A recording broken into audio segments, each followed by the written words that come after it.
बिस्मिल्लाहिर्रहमानिर्रहीम। अस्सलाम वालेकुम। आप देख रहे हैं हालात। मैं हूं सईद चौधरी।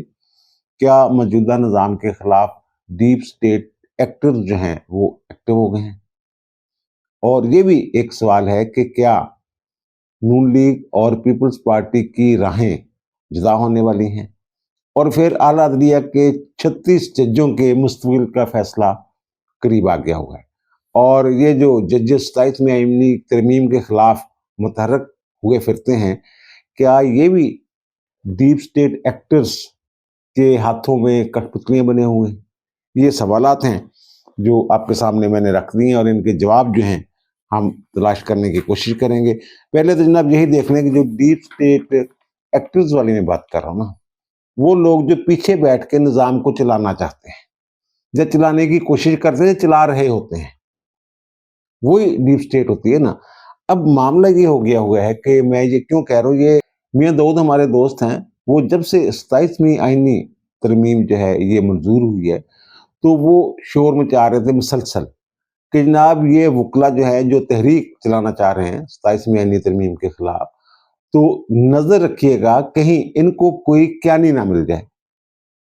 मैं इसको एक साजिशी तौर समझ रहा था, लेकिन अब मुझ तक जो इतलात पहुंची हैं, तो ये पीछे कोई ना कोई एक्टर है, कोई ना कोई किरदार है। ये मैं आगे जाके इसकी तफसीलात भी आपके सामने रखूंगा। अब देखें, वकला के दो दड़े हैं 27वीं आईनी तरमीम के हवाले से। जो बड़ा दड़ा है, जिसने हालिया इंतखाबात जीते हैं वकला के, सूबाई बार कौंसिलों के, सुप्रीम कोर्ट बार एसोसिएशन के, और इस वक्त पाकिस्तान बार कौंसिल पे भी ज़ाहिर है उन्हीं लोगों की जो अक्सरियत है वो हुक्मरानी कर रही है। तो वो तो है जब 27वीं आईनी तरमीम के हक में और 26वीं आईनी तरमीम के हक में भी। और ये कह रहे थे ये रेफरेंडम है, ये इंतखाबात जो हैं जो मुखालफिन हैं, और ये रेफरेंडम हारे भी हैं, फिर भी तहरीक चला रहे हैं। अब मामला ये है, देखने वाली बात ये है कि कराची में जो हुआ है, लाहौर में भी जुमेरात वाले दिन वकला ने रैली भी निकाली थी, एहतजाज भी किया था, हड़ताल की कॉल भी दी थी, लेकिन हड़ताल की कॉल नाकाम होगी।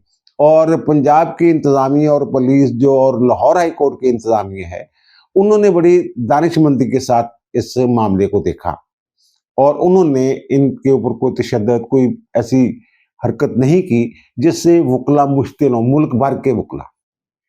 अब जो क्यानी वाली बात करते हैं, वो मैं थोड़ा सा आपको याद करवा देता हूँ, आपको इल्म नहीं होगा कि जब इफ्तिखार मोहम्मद चौधरी चीफ जस्टिस थे और उनकी मुलाकात थी परवेज़ मुशर्रफ के साथ, तो अच्छा, मुलाकात भी परवेज़ मुशर्रफ ने नहीं बुलाया था, वो खुद गए थे मुलाकात के लिए। वहाँ परवेज़ मुशर्रफ ने उनसे कह दिया आप इस्तीफा दे दें आप, और इस्तीफे में फिर मामला जो हैं।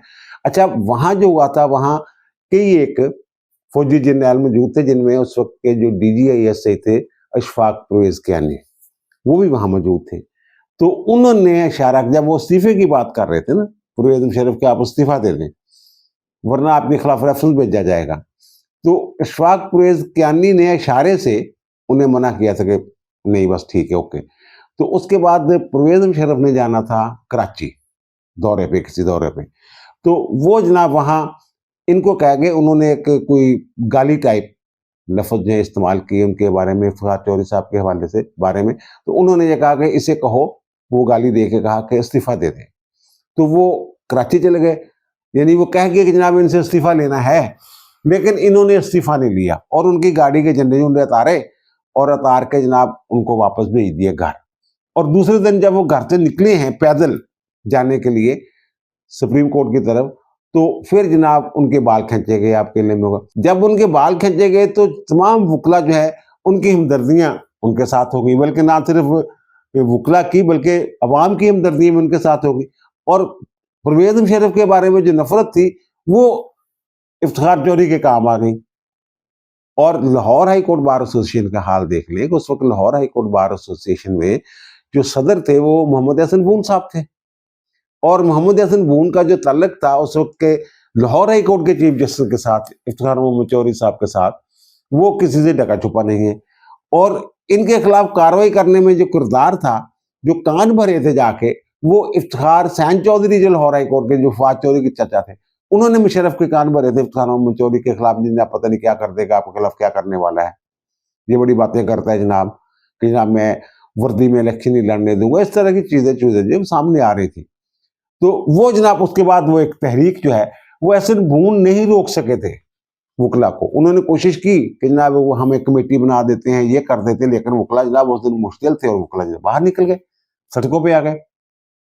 ये जो एक तहरीक को महमीज देने वाली बात होती है, वो बाल खींचने की क्या जरूरत है, ये भी देखने वाली बात है ना। ये जो नब्ज होती है उस पर हाथ रखना होता है और उस नब्ज के मुताबिक फिर खेलना होता है। यही काम है डीप स्टेट का। और ऐसा ही हुआ, यानी ऐसे इकदामात किए गए, ऐसे काम किए गए कि तहरीक जो है वो तेज से तेजतर होती गई। अब जो लाहौर वाली मैंने बात की है कि लाहौर में भी वकला ने एहतजाज किया, कुछ नहीं हुआ, निकले हैं चले गए, खबर एक छोटी सी बन गई, वो चल गई जनाब। और वो भी उस तरह की सूरत हाल भी नहीं है कि जनाब पूरा दिन जो है वो टीवी चैनल्स में भी ये खबर, एक ही खबर चलती रही हो, ऐसा भी नहीं हुआ। तो लेकिन कराची में जो हुआ है, कराची में अब जो कराची बार एसोसिएशन के सदर हैं उन्होंने कहा जनाब कोई कन्वेंशन नहीं होगा 22 नवंबर को, लेकिन जो उनके सेक्रेटरी थे उन्होंने कहा जनाब होगा। और फिर ये जो वहां की हाई कोर्ट है, सिंध हाई कोर्ट, उसको ये जरूरत क्यों पेश आई, कभी आज तक नहीं हुआ कि जनाब जो अहाता है हाई कोर्ट का उसके अंदर जनाब एहतजाज नहीं हो सकता, नहीं होना चाहिए, बिल्कुल दुरुस्त बात है। लेकिन पाबंदी लगा देना और पुलिस तैनात कर देना और फिर पुलिस के साथ उनकी झड़प होना, वकला की, वकला ने जो पुलिस वाले थे, जो सादा लिबास में पुलिस वाले थे, उनको भी ढूंढ ढूंढ के मारा उन्होंने। और जो बावर्दी तैनात थे वहां पुलिस वाले, उनको भी मारा। ये एक पुलिस वाला जो रो रहा है, ये बता रहा है, दुखड़ा रो रहा है अपना कि अब देखे ये काले कोटों वाले क्या कर रहे हैं हमारे साथ। ये कानून को देखो, ये वकील है, ये काला कोट पहन के, वो देखो मार रहे। भाई साहब, जब किसी तहरीक में पहले ही दिन तशद्दुद आ जाए, अच्छा ये पता नहीं चलता कि जब चल रहा होता है जुलूस पुरअमन, अचानक दो बंदे आते हैं, वो पत्थर मारते हैं पुलिस वालों के ऊपर, पथराव करते हैं और फिर वहां जब झड़प शुरू हो जाती है, पुलिस की तरफ रद्दमल आ जाता है, बाद में वो बंदे मिलते ही नहीं, किधर गए। और अच्छा खासा जुलूस जा रहा होता है, हुकूमत की इजाजत से जा रहा होता है, अचानक एक पुलिस वाला आता है जनाब, वो कोई ऐसी हरकत कर देता है, वहां लड़ाई शुरू हो जाती है, वो लाठीचार्ज हो जाता है। ये जो कराची में हुआ है, कराची में भी इसी तरह की सूरत हाल ये बनती हुई मुझे नजर आई है कि पीछे कोई ना कोई है, वो कोई ना कोई है। ये मैं क्यों कह रहा हूं, ये जो जस्टिस मंसूर अली शाह ने इस्तीफा दिया है और जो जस्टिस अतर मीर ने इस्तीफा दिया है, क्या उन्होंने जो इस्तीफे दिए हैं वो घर बैठ जाने के लिए दिए हैं? मंसूर अली शाह अच्छा खासा चीफ जस्टिस बन रहा था, लेकिन ऐसा कुछ हुआ बीच में, किसी ने कोई पट्टी पढ़ाई, अतर मिर्जा साहब का बड़ा किरदार था। और मे बी ये जो डीप स्टेट है जिसकी मैं बात कर रहा हूँ, वो जो उसके एक्टर्स हैं उनमें से एक जो हैं वो अतर मिर्जा साहब भी हों, क्योंकि वो तो माजी में भी उन्हीं के साथ रहे। जो तहरीक थी वकला की, इफ्तिखार चौधरी वाली, उसके पीछे क्या नहीं थे, और मुशर्रफ को पता भी नहीं था कि जनाब ये सारी हरकतें जो है क्या नहीं कर रहे हैं, क्योंकि उनकी आंखें और कान तो क्या नहीं, देखो क्या नहीं, उन्हें पता नहीं चलने दे रहे थे और तहरीक कामयाब होगी। और उसकी वजह यह थी जनाब वो बैठे हुए थे इख्तियार में और वो कहते थे मैंने अगला इलेक्शन भी वर्दी में लड़ना है। वो 10 साल हो गए थे, 5-6 साल के लिए, और वो इख्तियार में रहना चाहते थे। और जो आर्मी चीफ जो इशफाक परवेज कियानी साहब को नजर आ था, मैंने वो आर्मी चीफ बनना, और ये अगर ये रहे मुशर्रफ साहब तो मैं तो नहीं बन सकूंगा। ये अपनी जात की खातिर उन्होंने गेम खेली होगी ना सिर्फ ये कि वो आर्मी चीफ बने, फिर एक्सटेंशन भी ली आसफ अली जरदारी से उन्होंने। तो बहरहाल वहां जो हुआ है ना, उससे मुझे ये जो मेरे उसके बाद जो एक मैं और बात कर लूँ कि मंसूर अली शाह ने अभी तो इस्तीफा नहीं दिया। एक साहब, मैं वो उनकी सियासी थ्योरी पे, जो मियां दाऊद की सियासी थ्योरी पे मैं यकीन नहीं कर रहा, मेरी बहस भी बड़ी हुई उनके साथ इस हवाले से। तो लेकिन अब एक साहब जो हैं वो जस्टिस मंसूर अली शाह साहब से मिलकर उन्होंने जो मुझे बात बताई है, उन्होंने ये कहा है कि जनाब, उन्होंने ये नहीं कहा कि मंसूर अली शाह ये कह रहे हैं, उन्होंने ये कहा मुझे कि ये मंसूर अली शाह साहब इंतजार कर रहे हैं कि माहौल बन जाए। और शायद उन्होंने ये कहा हो, ये उनके अल्फाज है, ये नहीं कहा कि उन्होंने कहा है, उनका शायद सैयद मंसूर अली शाह साहब ने ही उनको कहा हो कि पहले माहौल बनाए फिर मैं निकलूंगा। और माहौल ऐसे ही बनता है। अब कराची में अगर पुलिस वाले भी उसी तरह तशद्दुद शुरू कर देते आगे से वकला के ऊपर, तो फिर पूरे पाकिस्तान में वकला ने जनाब उनके साथ खड़े हो जाना। ये नहीं देखना था कि मामला शुरू कैसे हुआ। इन्होंने सब ने जनाब, वकला ने जनाब, काले कोट की बेइज्जती होगी, काले कोट के साथ पता नहीं क्या हो गया, जुल्म हो गया, तशद्दुद हो गया, सारे वकला ने इकट्ठे हो जाना था। अब जो ये जस्टिस मंसूर अली शाह साहब तकरीबन वही बात कर रहे हैं जो इफ्तिखार चौधरी साहब अपने करीबी हलकों में किया करते थे, और उनके पास बड़ी इंफॉर्मेशन होती थी, और वो जो साहब मिल के आए हैं वो इसी तरह का दावा कर रहे हैं। उससे मुझे ये लगता है कि पीछे कोई ना कोई कुव्वतें जो हैं वो मुतहर्रिक हो गई हुई है, वरना ऐसे नहीं होता। और दूसरी बात यह है कि इलेक्शन का मौसम है। अभी 1 दिसंबर को मेरे ख्याल पाकिस्तान बार काउंसिल के इलेक्शन होने, वो तो खैर जनरल इलेक्शन की तरह नहीं होते, लेकिन उसके बाद ये डिस्ट्रिक्ट बारों के इलेक्शन शुरू हो जाने जनवरी में, यानी वो कंपेन तो शुरू है ना। और उसके बाद फरवरी में जो हाई कोर्ट्स बार एसोसिएशन हैं उनके इलेक्शन शुरू हो जाने। ये इलेक्शनों का सीजन है, तो इस सीजन में अगर वकला को तशद्दुद का निशाना बनाया जाता है, या वकला के साथ बदतमीजी की जाती है कि एक किसी लीडर को थप्पड़ मार दिया जाता है किसी की तरफ से, बाद में पता नहीं चलता जनाब वो कौन सा थप्पड़ मार के है, मास्क लगा के आ गए जनाब, वर्दी में बंदा कर दे और पूरे पाकिस्तान में आग लग जानी। इस तरह की प्लानिंग जो है ये वही करते हैं, और इस बात पे नजर रखने की जरूरत है कि कौन है वो। अब फैज मीर साहब एक नेटवर्क बना के गए हुए हैं ना, वो फंसे भी हुए हैं, नेटवर्क पकड़ा भी गया है। और जिस तरीके से हाफिज साहब जो है इन्होंने डिसिप्लिन कायम किया हुआ है, जो भी डिसिप्लिन से इधर उधर होता है अदारे के अंदर, उसके लिए कोई माफी नहीं है। और फिर मुशर्रफ का इशू था कि उसने जनाब पता नहीं ताहजात वर्दी में रहने का फैसला कर लिया हुआ था। परवेज चौधरी तो कहते पता नहीं हमने कितनी मरतबा उनको जनाब मुंतखब करवाना है वर्दी में, आइन को एक तरफ रख के। तो ये जब 2030 तक इन्होंने रहना है, कम से कम 2030 तक फील्ड मार्शल बनने के बाद, हो सकता है कुछ ऐसी ताकतें, उसी तरह की ताकतें अंदर खाते फैज अमीन नेटवर्क मुतहर्रिक हो गया हो।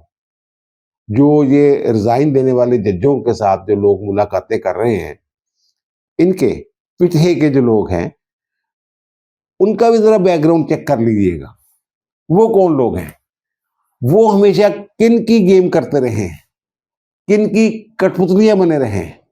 अब इसी तरह जो इस्लामाबाद हाई कोर्ट के 5 जज हैं, उनके ज़ाहिर है वो ट्रांसफर को इशू की, उन्होंने वो चैलेंज किया था पहले, और उनके खिलाफ फैसला आ गया था। सरफराज डोगर साहब गए थे, खादम हुसैन सुमरो साहब गए थे, मोहम्मद आसिफ साहब गए थे वहाँ से बलूचिस्तान से, सुमरो साहब सिंध से गए थे, तो वो उनके खिलाफ फैसला। अब उन्होंने इंट्रा कोर्ट अपील दायर की हुई है।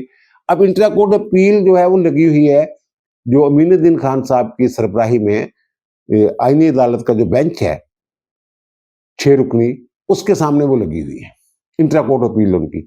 इन्होंने अब एक जनाब दरखास्त दे दी वहां पे, और दरखास्त दे दी है जनाब के 27 में आईनी तरमीम को वो जो है वो दुरुस्त नहीं हुई है, वो जनाब बुनियादी आईनी ढांचे के खिलाफ है, और जो अलहदगी के इख्तियारात है उसके खिलाफ है।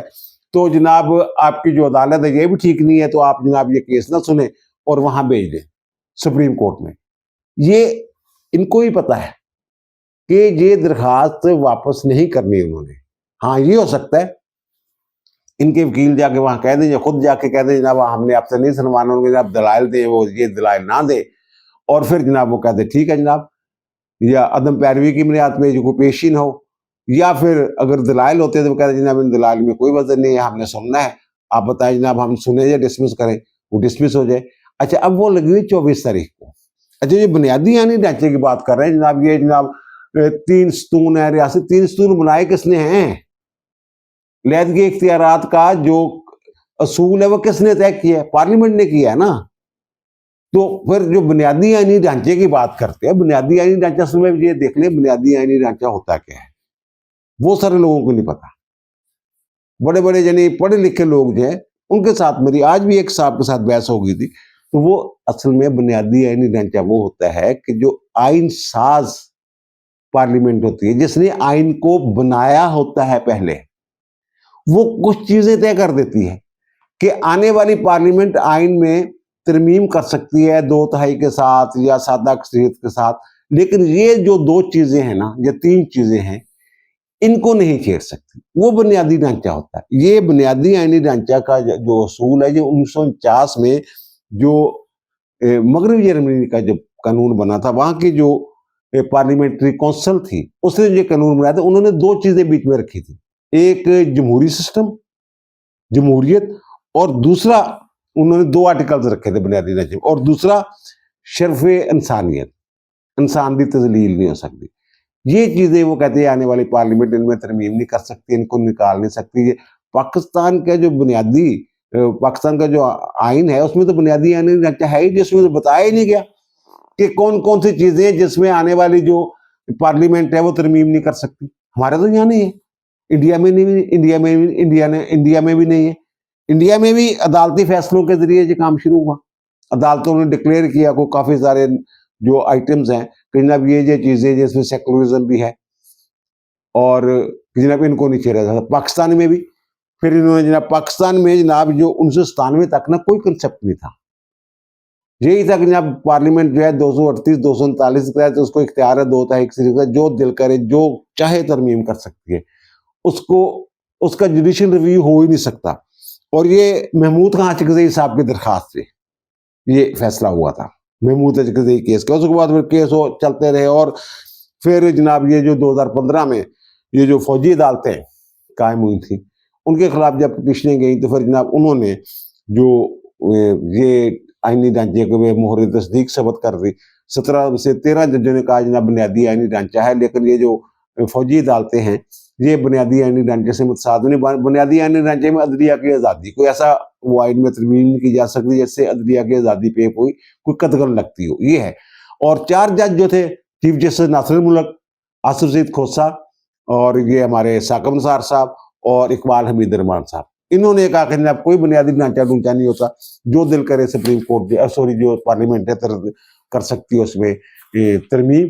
तो ये जज जो गए हैं वहां, ये इस तरह के निकात लेके गए हैं। तो भाई आप सीधा जाएं, जाके कहें जनाब हमारी दरखास्तें वहां भेजें, और वहां दलाइल अगर मांगते हैं तो दे दें, लेकिन ये कोशिश कर रहे हैं कि कोई माहौल बने, फिजा बन जाए एजुटेशन की, ये इनकी कोशिश है। इस्तीफे इन्होंने देने हैं, लेकिन ये इस असूल की बुनियाद पे नहीं देने। जब ये ट्रांसफर होंगे ना, फिर ये इस्तीफे देंगे एक एक करके, फिर ये आएंगे वकला में, और ये देखेंगे कि वकला की तहरीक जो वो कह रहे हैं ना कि जनाब वकला तहरीक बना लें, तो फिर जनाब उसके बाद मैं नारा लगाऊंगा 1 रियासत 2 दस्तूर नामंजूर नामंजूर। ये सर जी काम हो रहा है पीछे। ये डीप स्टेट वाली बात जो वो एक खदशे का इजहार कर रहे थे, अब वो मैं कह रहा हूं कि उसके शवाहद मिलना शुरू हो गए। और दूसरा ये 24 को ये वाला केस है, और 25 नवंबर को जो तारक महमूद जहांगीरी की जाली डिग्री वाला मामला है वो लग गया होगा जनाब। उन्होंने जो बेंच है chief justice Islamabad high court Sarfaraz Dogar साहब वाला, वहां जनाब ये केस लग गया होगा, और वहां ये अब इसके ना ये दरखास्त काबिल समात है या नहीं, इसकी मेंटेनेबिलिटी पे बात होनी है।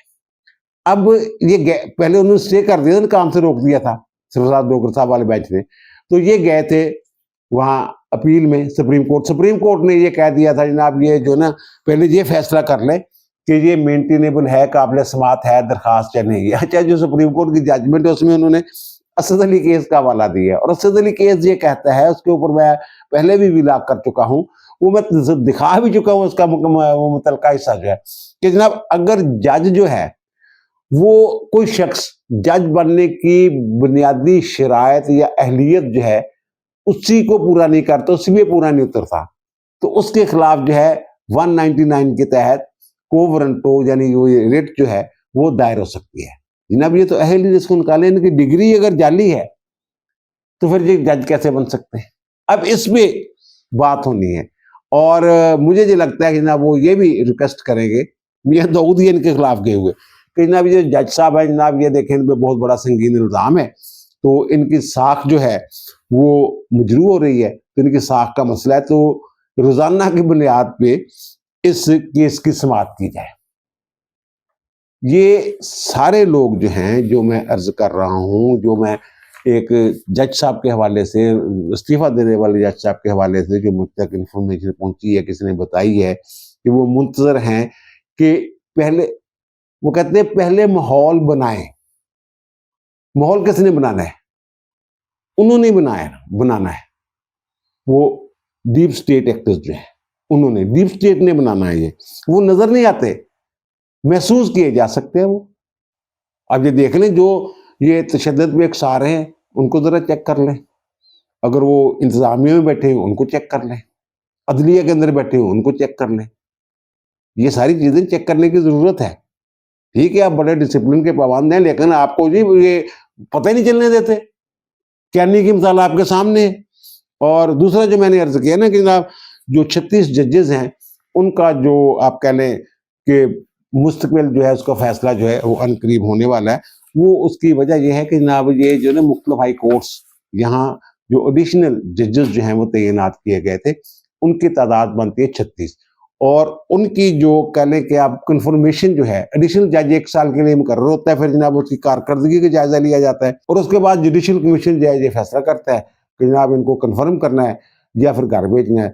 तो ये 36 जजेस हैं, और एक इन्होंने इनकी परफॉर्मेंस चेक करने के लिए एक परफार्मा जो है वो तश्कील दी है।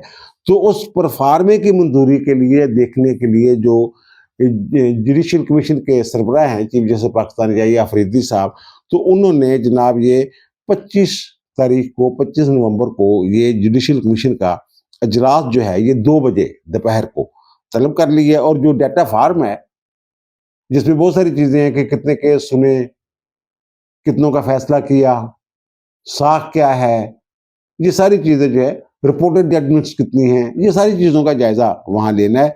और ये वर्किंग पेपर आप कह लें इसको, ये तैयार किया जाएगा। और उसके बाद जनाब इनकी जो जजेस हैं, इनकी फिर उसके बाद ज़ाहिर है फिर वो जनवरी से पहले पहले, और ये जो जजेस हैं इनको मैं बता देता हूँ कि कितने कितने जज हैं और कब कब उनकी तैनाती हुई हैं। ये पेशावर हाई कोर्ट के जनाब हैं 10 जज, और ये फरवरी 2025 में 1 साल के लिए एडिशनल जज मुकर्रर हुए थे। मतलब ये कि फरवरी से पहले पहले इनकी कन्फर्मेशन का फैसला होना है। सिंध हाई कोर्ट के जनाब 20 जनवरी को जज आए थे 10 2025 को, ये 20 जनवरी से पहले पहले फैसला होना है। बलूचिस्तान में जनाब 3 जज आए थे, अब 2 हैं।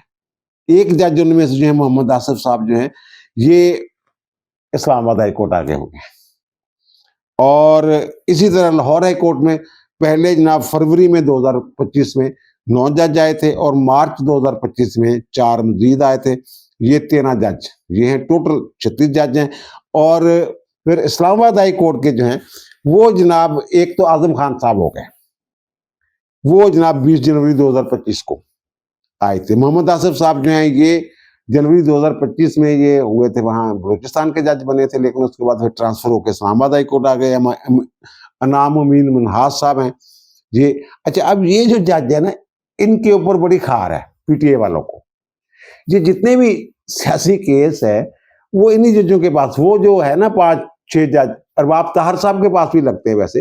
वो जो 5 वो है ना सुप्रीम कोर्ट जाने वाले, वो मोहसिन अख्तर कियानी, समन रफीक इम्तियाज और एजाज साख सरदार साहब जो हैं, और फिर तारक महमूद जहांगीरी, बाबर सत्तार, ये उनके पास तो अब केस लगते नहीं। वो तो तरस रहे हैं कि हमारे पास केस लगे जनाब, फिर हम देखें क्या होता है।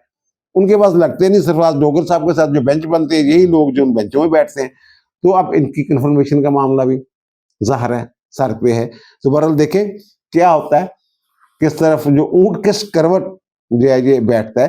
तो फिर अच्छा, वो जो वकला वाली है, वो जो अभी कराची में हुआ है, तो ज़ाहिर है फिर उसके रद्द में सुप्रीम कोर्ट बार एसोसिएशन और पाकिस्तान बार काउंसिल ने वो एक प्रेस रिलीज जारी की है, एक बयान जारी की है। उन्होंने जनाब ये बिल्कुल आइन और कानून के साथ हैं, हम 27 में आइनी तरमीम के साथ हैं, आइनी अदालत के साथ हैं, आज़ाद अदलिया के साथ हैं। ये जज लगे हुए हैं, ये तो वो कहते हैं मुंतखब नुमाइंदे ही नहीं है, इनका काम ही नहीं है।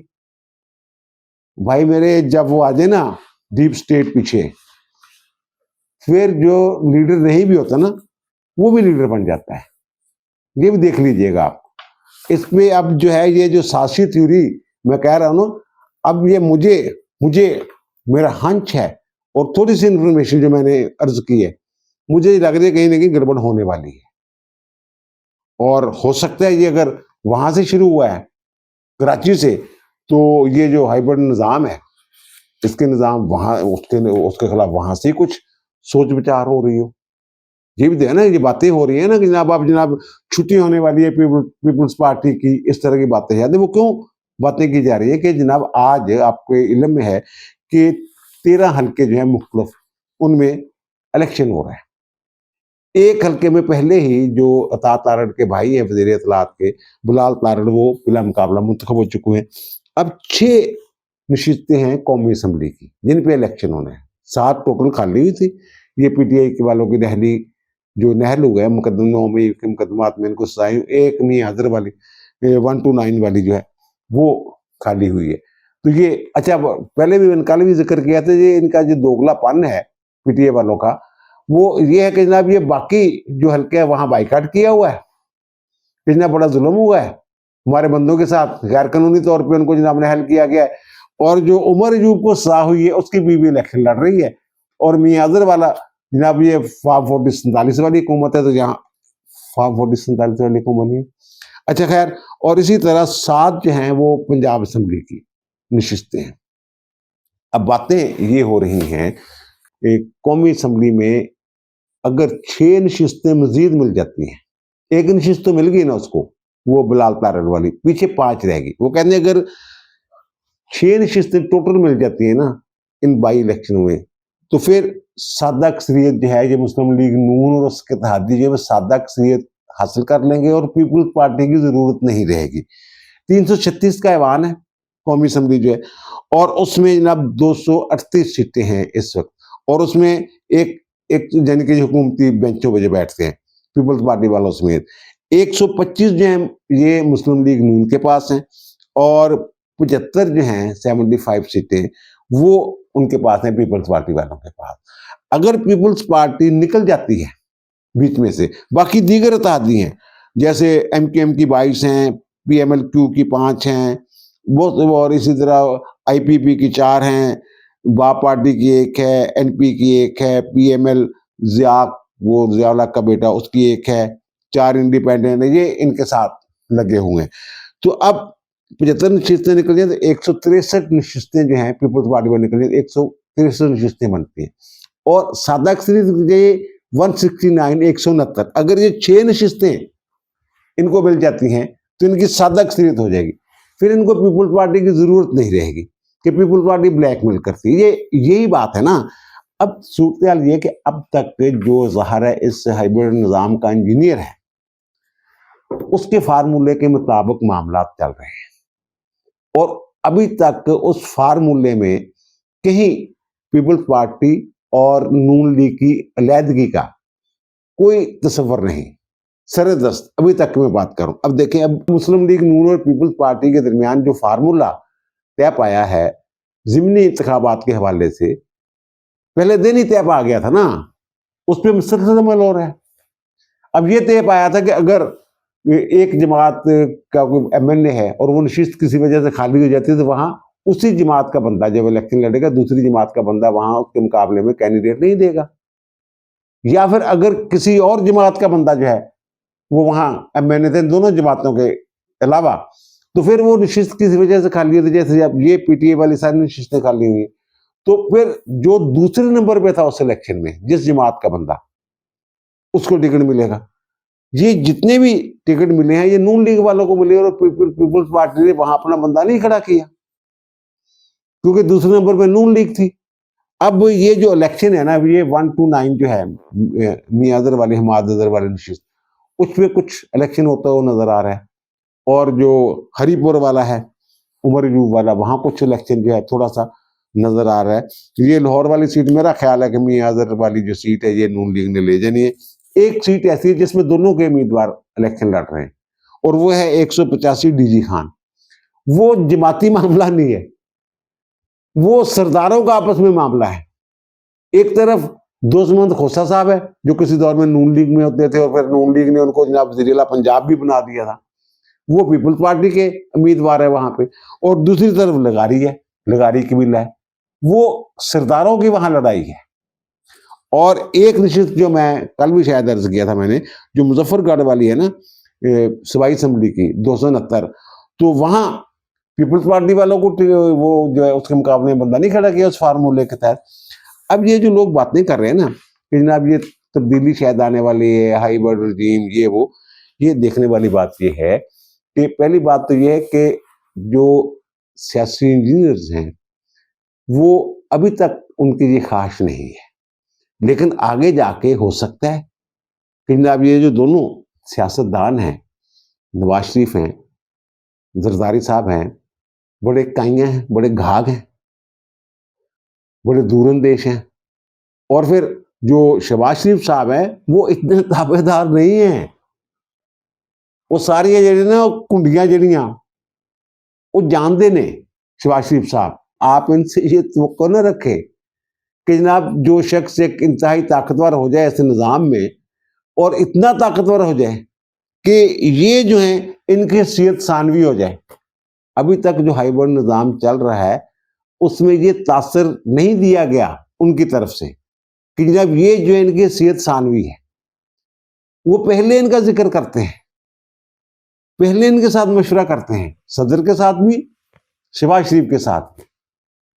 तो ये अगर वो समझते हैं कि जनाब ये आगे जाके जो जिस सिस्टम है इसको डिस्टर्ब कर सकते हैं दोनों मिलके, जैसे कि उन्होंने मुशर्रफ के साथ किया था, तो फिर तो जनाब ये हो सकता है कि इनमें अलहदगी हो जाए। लेकिन अलहदगी इसलिए नहीं होगी दोनों के दरमियान, वो कोई नूरा कुश्ती हो जाए तो हो जाए, लेकिन इसलिए नहीं होगी कि इनको पता है कि जब अगर हम अलग अलग हो गए, मिलके कोई मंसूबा नहीं बना सके, तो फिर ये जो हाइब्रिड सिस्टम वाले हैं ये हमें ये इतनी दूर, इतनी वो कह लें कि सियासी तौर पे इतना किसी कुएं में गिरा देंगे, कभी बाहर नहीं निकल सकेंगे। ये नहीं करेंगे, ये बड़े काहिया सियासतदान हैं। जीत आखिरकार सियासतदानों की होनी होती है। अल्लाह का शुक्र है अभी तक जो मामला चल रहे हैं वो बड़ी अफाम और तफहीम के साथ चल रहे हैं। ये तो ठीक है कि 6 नशिस्तें अगर जीत जाते हैं सादा अक्सरियत मिल जाएगी, फिर अगर आईनी तरमीम 28वीं आईनी तरमीम लानी हो तो फिर क्या होगा? अगर सादा अक्सरियत मिल जाती है तो क्या सदर को ये हटा लेंगे? चलो गवर्नर जो लगे हुए हैं उनको हटा लें, पीपल्स पार्टी वाले को जो गवर्नर है, लेकिन सदर के साथ क्या करेंगे? चेयरमैन सेनेट के साथ क्या करेंगे? डिप्टी स्पीकर के साथ क्या करेंगे? इनके दरमियान जो ताज़ा तरीन ये माहदा हुआ है 27वीं आईनी तरमीम के बाद, वो तो पंजाब में भी उनको कुछ हिस्सा मिलने वाला है। ये जो है ना अलहदगी वाली बात, ये सियासतदान जो हैं ये निज़ाम का जो इस तरह का निज़ाम होता है उसका मिलके मुकाबला करते हैं और इनको ये समझ आ गई हुई है। और ये नवाज शरीफ और आसिफ अली जरदारी से आप कभी ये तवक्को ना करें कि वो जो सिस्टम के इंजीनियर्स हैं उनके अलाकार बन जाए, मिस्त्री बन के इतना लान, ये नहीं होना। अब दीजिए मुझे इजाजत, इंशाअल्लाह दोबारा मुलाकात होगी नए भी इलाके के साथ। अल्लाह ताला आप पर, मुझ पर, हम सब पर मेहरबान रहे। अल्लाह हाफिज।